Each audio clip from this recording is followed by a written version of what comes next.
السلام علیکم ورحمۃ اللہ وبرکاتہ۔ بچوں کو سکھاؤ سیرت حضور کی۔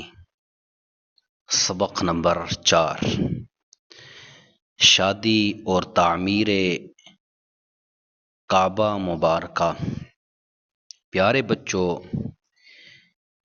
ہر انسان کی زندگی میں کچھ لمحات ایسے آتے ہیں جو اس کی پوری زندگی بدل دیتے ہیں۔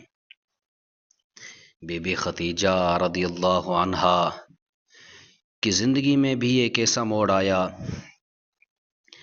کہ ان کی زندگی میں بہار آ گئی۔ حضرت خدیجہ مکہ مکرمہ کی بہت ہی معزز اور باعزت خواتین میں سے تھیں۔ مکہ کے لوگ انہیں عزت سے طاہرہ یعنی پاک دامن کہتے تھے۔ پہلے نکاح میں بیوہ ہو جانے کے بعد وہ اپنے بچوں کی پرورش خود کر رہی تھی۔ حضرت خدیجہ کو جب نبی صلی اللہ علیہ وسلم کی امانت، دیانت اور شریف کردار کا علم ہوا، خاص طور پر جب ان کے غلام میسرہ نے شام کے تجارتی سفر میں آپ کی دیانتداری کا حال بیان کیا تو ان کے دل میں آپ علیہ السلام کی محبت اور احترام پیدا ہوا، اور بالآخر اس ادب و احترام کے نتیجے میں انتہائی پاکیزہ اور نیک رشتہ نکاح وجود میں آیا۔ حضور اکرم صلی اللہ علیہ وسلم کے چچا اور دیگر بڑے افراد نے حضرت خدیجہ کے گھر نکاح کا پیغام پہنچایا، نکاح ہوا اور اس طرح یہ مبارک رشتہ قائم ہوا۔ نکاح کے وقت آپ علیہ السلام کی عمر 25 سال تھی اور حضرت خدیجہ کی عمر 40 سال تھی۔ پیارے بچوں، آپ علیہ السلام اور حضرت خدیجہ کی زندگی محبت، سکون سے بھری ہوئی تھی۔ حضرت خدیجہ نے اپنی پوری دولت رسول اللہ صلی اللہ علیہ وسلم کے قدموں میں ڈھیر کر دی۔ انہوں نے کبھی آپ علیہ السلام کو کسی چیز کی کمی محسوس نہیں ہونے دی۔ اللہ تعالیٰ نے حضور اکرم صلی اللہ علیہ وآلہ وسلم اور بی بی خدیجہ کو بیٹے اور بیٹیاں بھی عطا فرمائے۔ سب بیٹے کم عمری میں انتقال فرما گئے، انا للہ و انا الیہ راجعون۔ آپ کی 4 بیٹیاں بڑی ہوئیں، حضرت زینب، حضرت رقیہ، حضرت ام کلثوم اور حضرت فاطمہ۔ حضور نبی کریم صلی اللہ علیہ وسلم سچائی، امانت داری اور دیگر نیک عادات کی بدولت لوگوں میں بہت مقبول تھے۔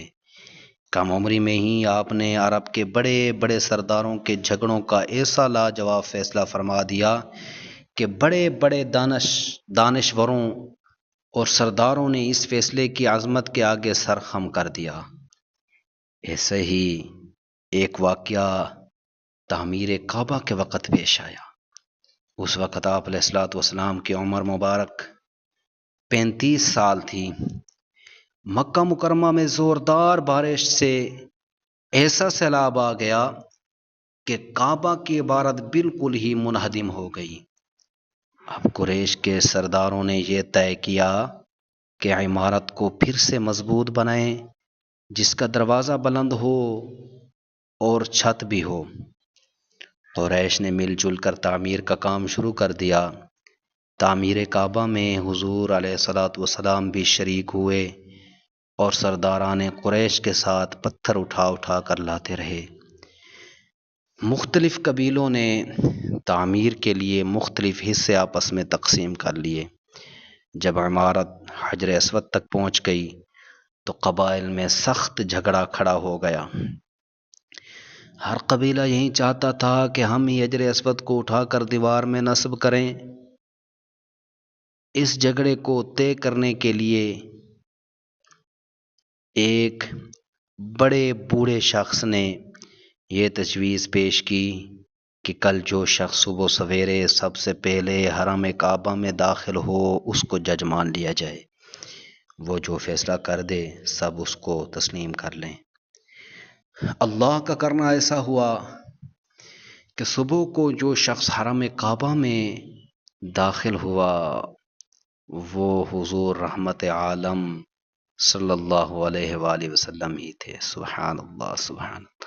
آپ علیہ الصلوۃ والسلام کو دیکھتے ہی سب پکار اٹھے، واللہ یہ امین ہیں، یہ صادق ہیں، لہذا ہم سب ان کے فیصلے پر راضی ہیں۔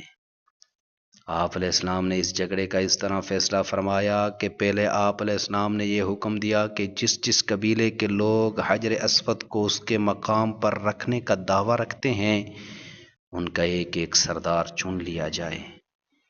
چنانچہ ہر قبیلہ والوں نے اپنا اپنا سردار چن لیا۔ پھر حضور صلی اللہ علیہ وسلم نے اپنی چادر مبارک کو بچھا کر حجر اسود کو اس پر رکھا اور سرداروں کو حکم دیا کہ سب لوگ اس چادر کو تھام کر مقدس پتھر کو اٹھائیں۔ چنانچہ سب سرداروں نے چادر کو اٹھایا اور حجر اسود رکھنے کی جگہ کے قریب ہو گیا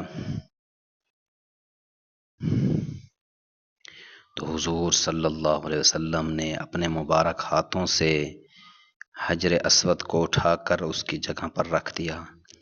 اس طرح ایک ایسی خون ریز لڑائی ٹل گئی اور سب خوش ہو گئے۔